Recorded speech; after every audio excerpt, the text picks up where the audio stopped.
Hello and welcome back to my channel. My name is Kamika. I go by KP, and on this channel I promote healthy marriages and good kids. Um, but today, as you can see, the title of this video is not healthy, happy marriages and good kids. It's about toxic family. The reason for this video is because toxic family is the start of my marriage. So I can't promote and share my experiences without sharing that part of my life also. Because if I don't tell that part of my life, then everything will be a lie. I mean, y'all won't even understand stuff because it won't even sound right. So I do want to state this. Um, I will be doing multiple parts to the toxic family because it's gonna take that. Um, but I just want to be clear. I'm not to down on anybody. I'm not trying to talk down on nobody. I'm not spreading hate or anything like that. One thing that I do and I've always done, and anybody who know me knows it, is I speak facts. I don't care who disagrees. A fact is a fact if it's true. Like, you're not going to change the truth. And so many people wait until mama did, daddy did, whatever, to tell their story because of the embarrassment, shame, or whatever. But the reason that I'm doing this now is because for one, it's a part of my story, which is a part of my channel. And then two, because they all still living. And I'm a real one. So if I'm going to speak on it, I'm also willing to stand on it. And I don't want to wait until somebody passes away and they don't have the chance to tell their side of the story. So therefore, I'm a woman and I'm going to stand on her while they still living, even though I have cut them off. I don't have no contact, not even through social media. But so I'm pretty sure some of this will get back, if all of it will get back. So I just want to be clear. If at any point in any video that I'm lying or making stuff up or whatever, then feel free to come on with it because I'm an open book. And if I'm going to be on this internet promoting this to all these people in the world, I want them to know I'm real. So to my mama, my brothers, and whoever else that I mention in any video, if you feel the need to come on here and show me out and prove your point to let these people know I'm a fake or whatever you want to do, then feel free to do that.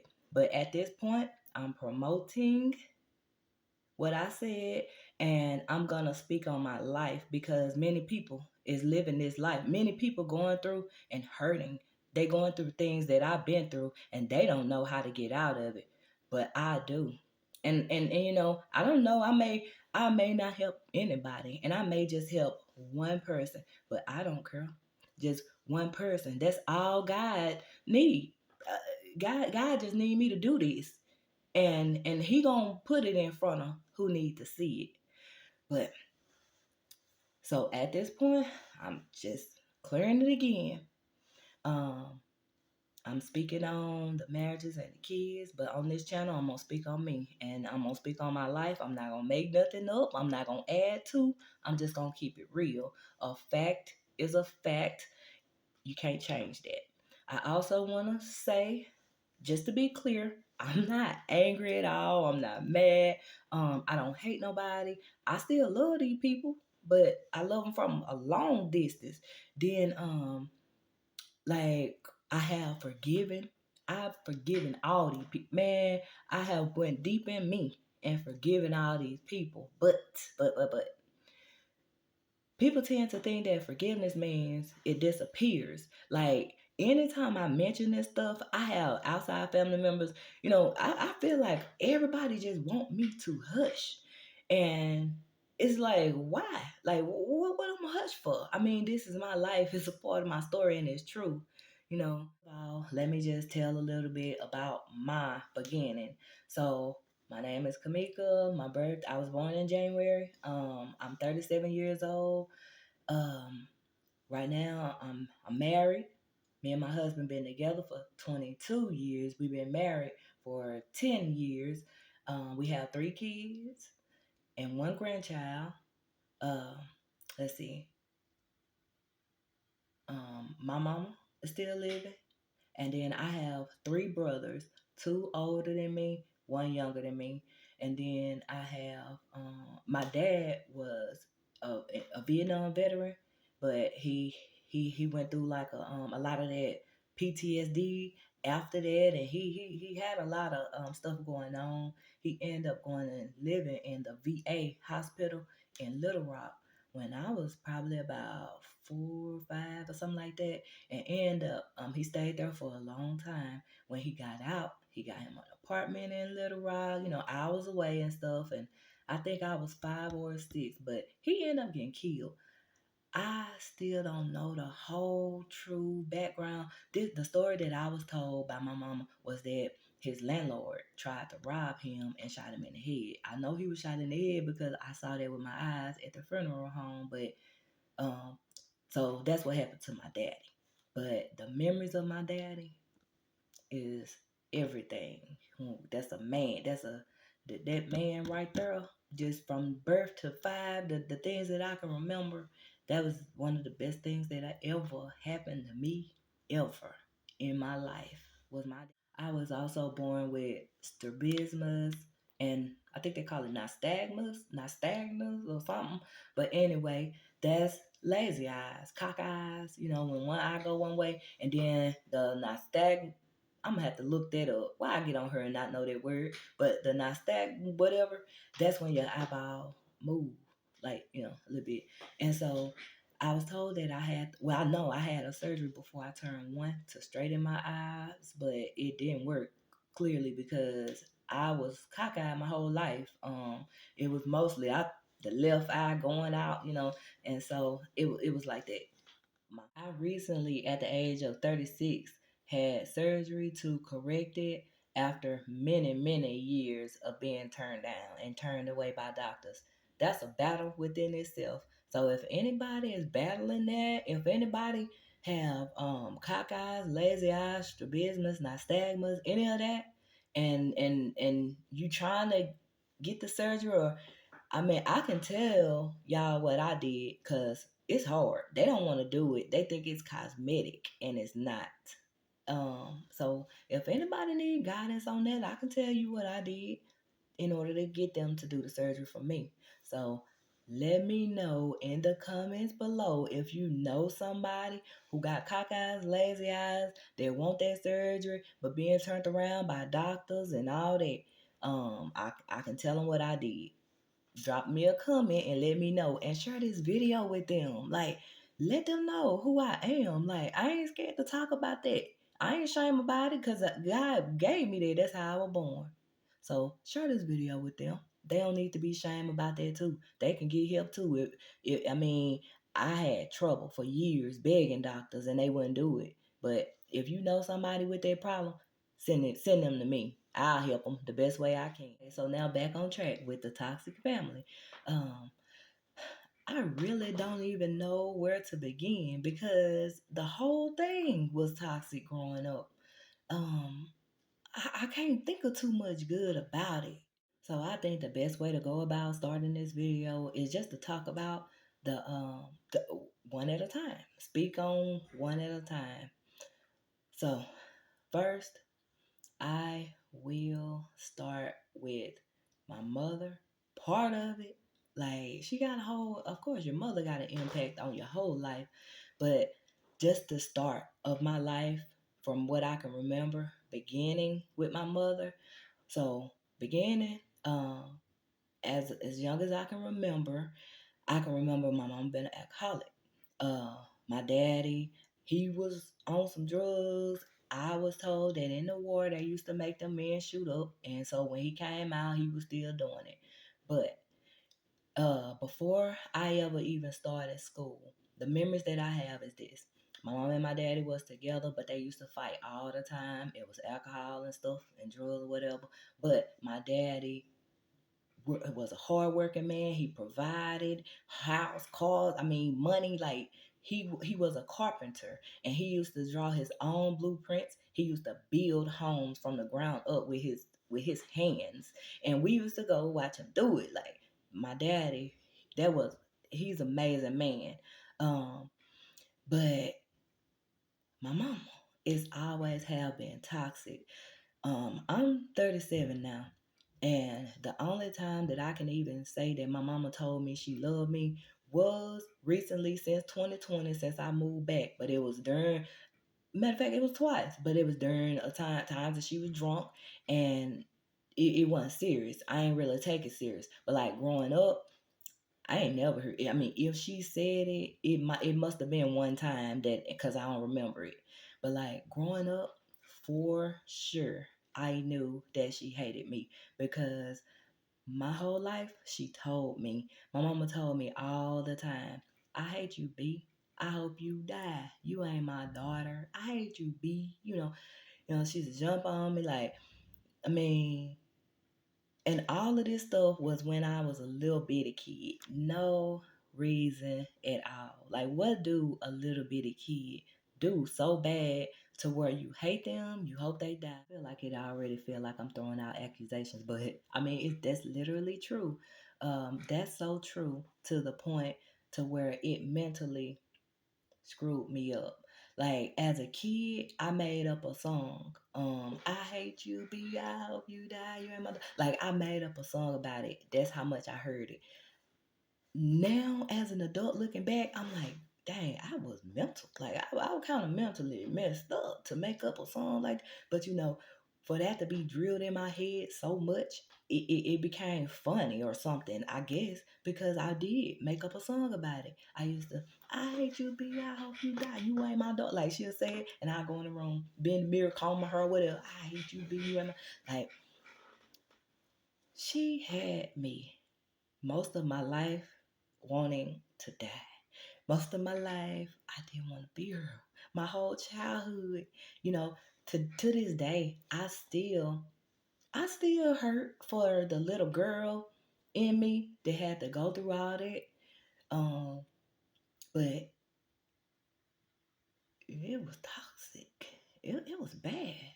I hated myself. I used to beg God to take me out every day. Like, God, why am I here? Why you got me here? Like, why am I with this family? Why is so wrong? What and they was and put these Christians and went to church. So we had to go to church every Sunday and praise God. And let me tell you, I was in that church every Sunday with a smile on my face or whatever I did. But my heart, I was angry. I was mad. I had hate in my heart. I didn't want to live.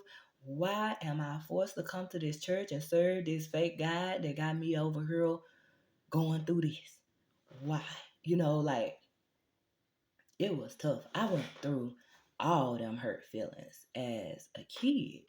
Um, but memories of my daddy. So I can remember that when I was 5 and it was time for me to start kindergarten. My daddy wasn't hurt in, but when it was time for me to start kindergarten, they wouldn't let me start because they told me that I was too advanced, too smart. Today they make the kids go to pre-K before they go to kindergarten. Back then you didn't have to, and they didn't let you if you was already smart enough, and they didn't have enough space in them classes. So uh my daddy was killed when I was 5 or 6, but what I can remember, he taught me how to write my name.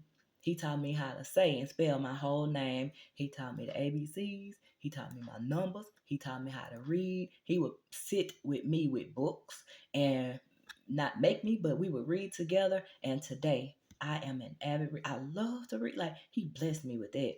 And then he taught me how to tie my shoes. Um, he taught me a lot of right from, like, I playing with a knife.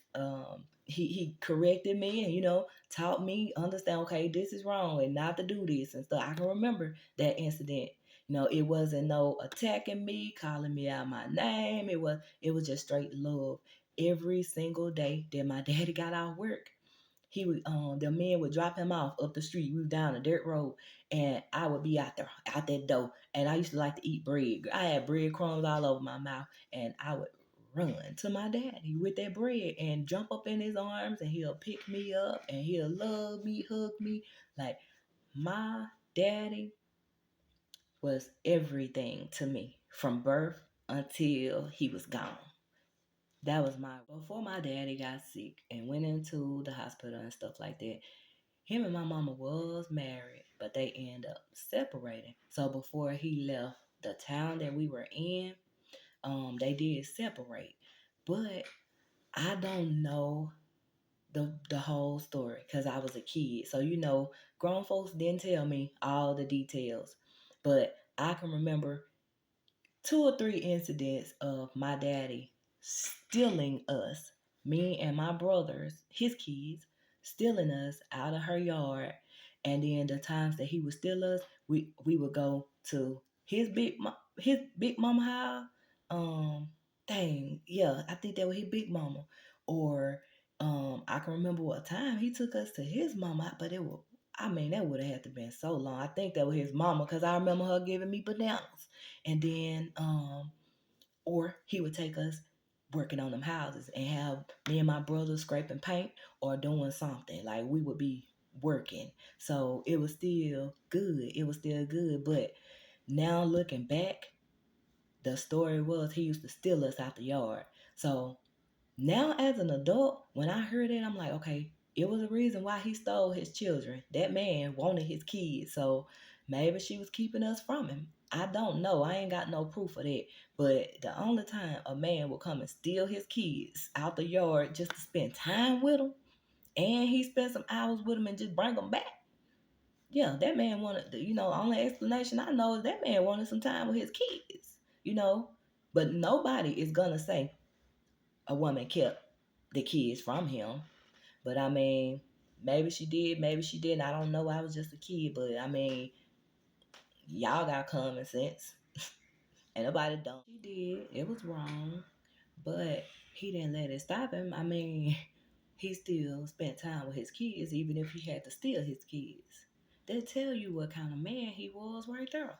As far as my mama, I I can't name a time that my mama has not been an alcoholic. She's been an alcoholic my whole life. I'm 37 and she's still an alcoholic. And the future ain't looking too bright for her quitting no time soon. Um, it just don't nothing look different. Everything looks the same as it always have been. So um, we know that drugs and alcohol brings a lot of toxicity into families and stuff. And so I do understand that addiction, alcohol addiction and stuff is a lot of what's behind that, but it's still not excusable because you don't be out here having kids that you don't want just to abuse and mistreat them. Like, we in the Black community don't even like to use the word abuse, but it's true. Physical, verbal, emotional, all that. I was abused. And when I tell you that it hurts and it's hard to navigate for a kid, that's why I'm advocating for these kids. That's why I'm speaking up to y'all for these kids and promoting, telling y'all that they good and stop calling them out their names and stuff because I'm them. What you looking at, these videos you about to watch, you watching your kid. If you a mother that talk down to your kid, mistreat your kid, do any of this stuff, you watching your child. So this gonna be your child talking to you in a few years if you don't change your ways. It's okay to admit that we wrong, and it's okay to correct it.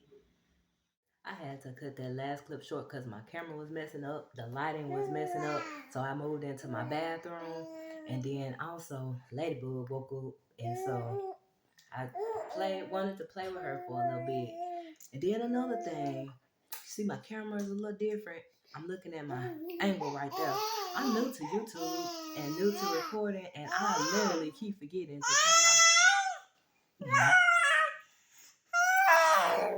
to turn my camera sideways whenever I'm recording.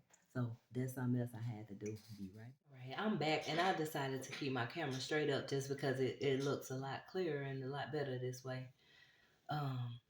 But back to what I was saying, as far as mothers, if you a mother that's doing these things, negative things to your kids right now, um, you gonna have to stop, and you gonna have to admit that you wrong.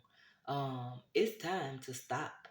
So you gotta get them kids feeling loved and stuff, because man, I'm 37. I'm learning how to learning how to love my kids. It's so awkward.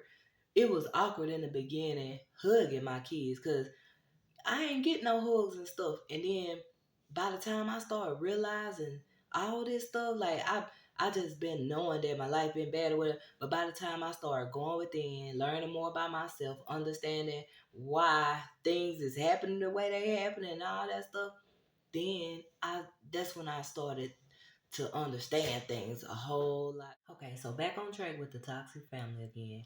Um, so I told about my dad. That's mainly it. I mean, he was taken from us at a young age, but he was everything to me. And then during that time when like when they separated, my mama ended up meeting my stepdad again, getting with somebody else, and so that was when my daddy was gone, and then when he got killed and all that. So that was all after all that. But also living in the house with us was my grandma, my grandpa, and one of my big cousins, like a big older cousin. She was closer to grown as I was a kid. So she lived in the house. I think I'm gonna end it here, but the next part of the video, I'll be adding more to it. I'll be talking about like my grandma, my grandpa, other family members, like how the impacts that they had on my life, and continuing on like throughout the years. Now, as far as my timeline on this, I have to be completely honest with y'all. Some of these things I put out of my mind. Like some of this stuff I put out of my mind, trying not to remember it. And there's a couple things that I'm actually a little confused on, just because I don't even know if I remember them correctly. So that's why I won't mention them. But as far as a timeline goes, so my daddy, just say my daddy, he was gone from age probably about 4. Cause see, he was in the VA hospital, when I was 4 and stuff, and then after that he got out, we still didn't see him, but he did used to write us, and I do admit she used to read us them letters he wrote us, but we never got to see him no more after that. Like he ain't never come back. So when he was killed, it was probably I was about 6, but see, I hadn't seen him before that. I just got them letters. Um, but after that, she ended up getting with somebody else. So the story does go on after that. And I done told enough on this video. I'm gonna continue this story on the next video. So if this is something that interests you, if you want to keep following along, I do want to be clear. I don't want you here just to be nosy. I mean, and listen to my story. I want you to take something from it, even if you're not a toxic person. Like, just take from it. Keep being a good person. But if you know some toxic people, and if this resonate with you in any type of way, it's all right to just admit it, that you toxic. Admit that your family toxic. You ain't got to admit it out loud, but I do suggest you start asking yourself the mindset questions that I put in that other video, and then start meditating, start learning. All you gotta do is go on YouTube and type in how to change my life. That's what I did. I mean, I was just so stressed, tired, and I just said everything else on YouTube. Let me figure this out. How to change my life. And I just went down that rabbit hole. And I thank God I did. I thank God I did. No going back now. So, if you find any value in this video, I ask that you like the video, subscribe to my channel. I'm trying to get my channel to grow. I'm new to YouTube. I do have another channel. It's called Inspired Creations by KP.